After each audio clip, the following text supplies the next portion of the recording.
चलित वर्ष जो पिलाने दशम श्रेणी पढ़ुं तो फाइनाली इंटरनल असेसमेंट 2 पाई तुम टाइम टेबल आसी तो क्यों दिन क्यों परीक्षा अच्छी तो जानापी भिडियो को कंप्लीट देखो भिडियो को जमा भी स्किप करूँ चैनल को नकर आसले चैनल को सब्सक्राइब कर दिंतु पाखे बेल आइकन को क्लिक कर दियो जहाँ वीडियो नोटिफिकेशन सर्वप्रथम पाइपर वीडियो को निजे सांग मन सहित शेयर कर दिंतु जहाँ वीडियो लाभ उठाइबे।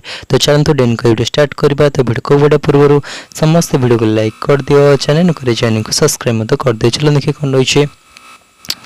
तो देख प्रिय प्रधान शिक्षक साथीगण आपण मान अवगति निमंते जणाई दिया जाए कि चलित वर्षर घटनात्मक परीक्षा इंटरनल असेसमेंट 2/8 दशम परीक्षा 2024 परवर्ती कार्यसूची अनुसार अगस्ट 22 आरंभ हो अगस्ट 24 तारिख में शेष हो।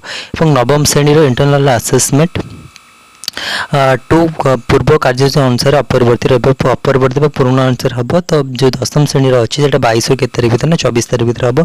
सहित आपणकर अवगति निमंते जणाई दिया जाए दशम श्रेणी अर्धवार्षिक परीक्षा बोर्ड निर्धारित कार्यसूची अनुसार कर आपण मानकर सक्रिय सहयोग कामना करी रहुछि। तो रोचे तो क्यों दिन क्यों तारीख डेट रोचे क्लास 6 इंटरनल असेसमेंट 2।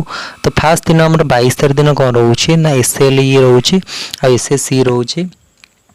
तापर 23 तारीख दिन कौन रोचे ना थर्ड लैंग्वेज अच्छी आ गोटे MT अच्छी मैथ अच्छी। तापर रोचे कौन 24 तारीख दिन रोचे कौन ना फास्ट लैंग्वेज रोचे GSC रोचे जनरल साइंस मन को रोचे। तुम डेट आ कहार क्यों स्कूल कहार क्यों दिन इंटरनल असेसमेंट डेट अच्छी निहत कौन जानव क्यों दिन क्यों जगार भी हो क्यों जिलार क्यों क्यों तारीख रोचे निहत कौन जानव। तो यह आज अपडेट जीता वीडियो भल लगे समस्त वीडियो को लाइक कर दियो चैनल को सब्सक्राइब कर दियो। तो रोचे नमस्कार।